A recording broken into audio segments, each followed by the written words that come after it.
On today's show, I'm talking practice, I'm talking reps, I'm going to teach you how to fail, and we're going to take a trip down memory lane.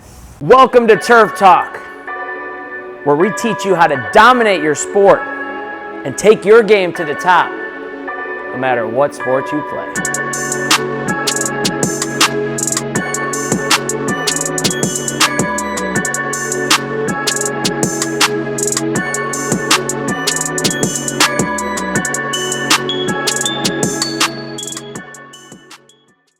Hey ladies and gentlemen, welcome to Turf Talk, one of our favorite shows here at the Top Shop. Today is Thursday. We want to get you guys ready for the weekend because we know that sports don't end on the weekends, they just get started.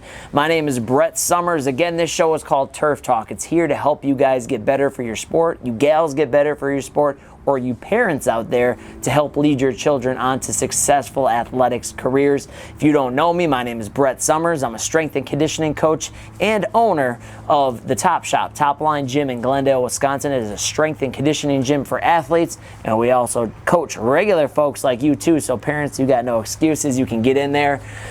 Today's show is awesome. It's going to be a good one. I want to make sure that you guys are thanked right off the bat for taking the time to check this one out. If you did watch, you do like it, subscribe, like, drop a comment. We're more than happy to help you guys out. But let's dive right into the show.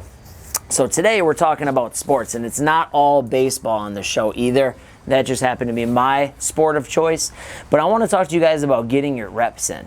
It's really important for all athletes, whether you're a soccer player getting your touches on the soccer ball, or whether you're a football player and you're working on your drop steps because you're a quarterback. You got to make sure that you're getting all of your reps in. One of my coaches here at the Top Shop, pan over. The Blakester just shot a video the other day talking about one more rep. And when he was talking about one more rep, I think it was a little bit different than me, but reps are important. Reps are always there. You can always take the extra rep. You can always go a step further as an athlete. But I think a lot of athletes are missing the mark now in 2019 and thinking about the game day. They're having that Brett Favre mentality where they don't want to practice anymore. They just want to show up for the games. But I think it's important to remind you guys right here, right before the weekend starts, how easy it is to get just that little bit better you need to get so you can get into the starting lineup. That can take the form of, as I mentioned, taking a soccer ball, going to the field, and working on a corner kick for 15 minutes. It could be a baseball player like myself taking their bat, grabbing a tee, going and finding a cage or a net, just like we did today, and going and taking 100 hacks with, as Blake always likes to say, with a mission. So if I want to work on that outside pitch, letting the ball get a little bit deeper in the zone and just spraying the right field line. So for all you guys out there, it could be basketball, it could be working on your handles for 40 minutes. You don't even need a hoop. The weekend is about to be here tomorrow, and I want to make sure you guys are reminded. The extra reps in the gym, some squats, some deadlifts, all that stuff, it's so easy to do. Some extra reps of drinking water. An extra 100 reps of drinking water can actually fuel your muscles up and get you ready to perform at a higher level. And it's like hitting the cheat code. It's like being in 2K and then having a player that's 100 overall. You know what I mean? Do they have that on Madden still where you can create your own player? It's cheating. It's the easiest way to get better. So I suggest all you guys focus on your reps this week. Now, I want to talk about something important. We might move around a little bit to talk about this. Today, ladies and gentlemen, we are at the Mequon Homestead High School baseball field. A field that I played at only one time in my career. One time. But that one time holds a special meaning to me because I learned one of the most important lessons in life here. And that's what I want to talk to you guys about today. You see, it was my junior year, and due to some politics at the school I was going to, at least that's what I like to blame it on, I was spot playing. I wasn't starting all the time, but I would come up and I'd pinch hit, or I would DH, and I would make sure I got my chances in the game when they came up. And we're playing at this field. We're getting close to playoff time. We're playing Homestead High School. Big game. There are fans all surrounding this field back here, packed to the brim. Now you'll see there's a batting cage down the right field line. This is 2003. I'm staying sharp during the game, making sure that I'm ready for my opportunity if it comes up. Just so happened, bottom of the 7th, which in high school is your 9th inning. Bottom of the 7th, bases loaded. Game's on the line. If we score and we get 3 more outs, we hop on the bus and we go back to the Falls with a W. Number 19 gets called off the bench. It's my time to shine. I come in confident, a lot of swag, always a lot of swag. Confident, and I have my at-bat. Foul one off, 1 strike on me. Watch a ball come by. Okay, 1-1 count, I can work with that. Next pitch comes in, another ball, down and away. Man, I got a good memory. Next pitch comes in, I foul that one off. So I'm still alive, 2-2. I got to step out. I got to look around. I got to make sure I'm ready for this next pitch because the game is on the line. Now I'm squeezing a little bit here. Bases loaded, thousands of people watching, and I'm coming off the bench. No at-bats for the whole game except for what I did when I practiced. Step back in, ball up and out, ball 3. So now I've got a full count. Anybody who's ever played baseball knows when you got a full count 3-2, that next pitch could either make you or it could break your heart. So I step in, get set up, I'm ready to rock and roll, confident as ever. Ball comes in, strike 3. I don't even take the bat off of my shoulder. All I could do was stand, drop the bat, drop my head, and I probably stood there for 20 minutes. I don't think there was a fan left in the stands by the time it was all said and done. I was the last guy to get on the bus. I never handled losing very well. But that's what I want to talk to you guys about today, failing. Failure, if you learn how to understand it and you learn how to use it, it can be one of the most important lessons you could ever have in life. Because life is just like baseball. You are almost guaranteed to fail at certain times. You're almost guaranteed to go out, try something, and have your at-bat. You're going to step into the batter's box of life. And oftentimes you are going to strike out, or you're going to be that final out. But just remind yourself, what I didn't remind myself, that I was going to have a lot more at-bats. I went on from there. I played a great senior year, all-state, all-conference, go to the state championship game. From there, I'd go on to play college for another 5 years, going and playing Division I baseball and Division III college baseball. I had thousands and thousands of at-bats after I struck out and lost that game. But what happened is, I never really was taught the lesson that failure is awesome. Failure is a good thing. Failure is something that you can prepare for. Failure is something that you can have your mind ready for because it's going to happen.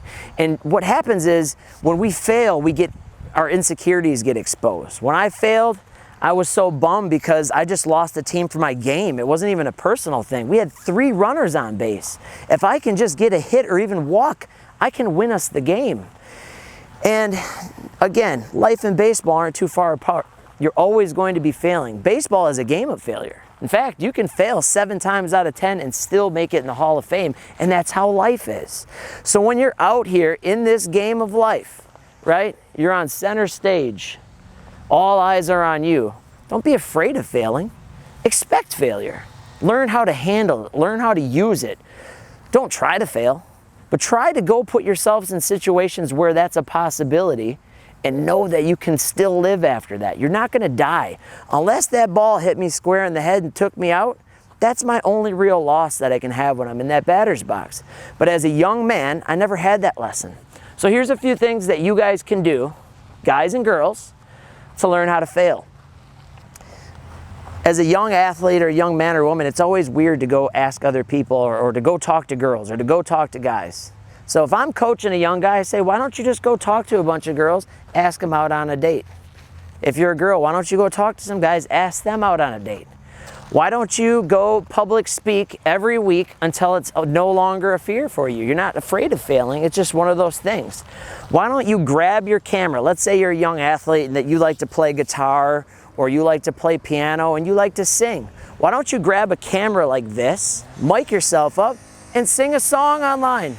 Put yourself in situations early in life to where if you mess up and you screw up, you get so adapted to it that it's never really a big deal for you anymore. You can fail and fail with grace and fail with gracefully. If you lose a game, you're not like me in the back of the bus cussing under your breath and throwing bags and getting all worked up. You don't want to be like that, and you don't want your kids to be like that either. So I thought it'd be cool to take you guys to a situation in my life that taught me so much, and that's what's awesome about sports. You guys got to remember that. Even if you're not like maybe the world's best athlete, being a part of a sports team is going to teach you lessons that will always carry on throughout life, whether it's through injury like Britt's had and I've had and Blake's had, or whether it's just going up and actually screwing up, messing up a play, ruining a double play, grounding into a double play, flying out with runners on base. It's all okay. You're going to live, you're going to have another at bat. So don't let that eat you up. Don't let that ruin your mindset. Don't let that ruin your mojo. I think it's so important for everybody out there to have that mindset. So make sure you approach failure like a champion. Champions know that there's a potential. Kobe knew it. Jordan knew it. Griffey knew it. Robin Yount knew it. Let's drop some Packers players. Aaron Rodgers knew it. Favre knew it. Donald Driver knew it. And they all made mistakes. Vital mistakes. But what happens is they live to play another day, and success always follows people with persistent effort. So parents out there, encourage your kids to fail. If your kid screws up, and just cheer them on. That's a good thing. If your kid goes up and strikes out, I wish somebody would have said, oh, man, instead of going, oh, poor Brett. Good job, dude. You were up there. You had the bat in your hands. At least I went up there and tried to have an at-bat and then carried it on, because that loss fueled me to go bring other victories home, earn my way onto a Division I baseball team, and get better as an athlete. So use your failure. Let it fuel you. Let it make you better. And don't be afraid of it. It's never a bad thing to fail. Did I have another topic that I was going to talk about today, Britt? I think I did.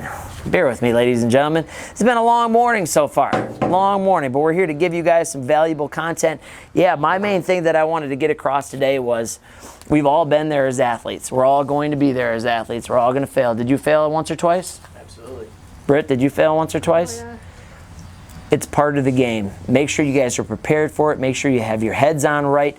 All you athletes out there that we've worked with this season, no matter what sport you're in, we're cheering you guys on. Tomorrow is Friday. We know a lot of our athletes that play football are going to be playing. Keep balling out. All you guys that came in, you put in all the work from the dead of winter until now, whether they're in college or in high school, we're cheering you guys on. But if you go out there and you make a mistake, or some of you may not get on the field, if that's the case, handle it with class. Handle it with style. Be a true champion and get better every day so that you can get that opportunity again and make the most of it. Parents, encourage it. Athletes, embrace it. We'll see you guys soon. Thank you for joining us here on Turf Talk, the greatest show in the entire world. We'll see you guys soon.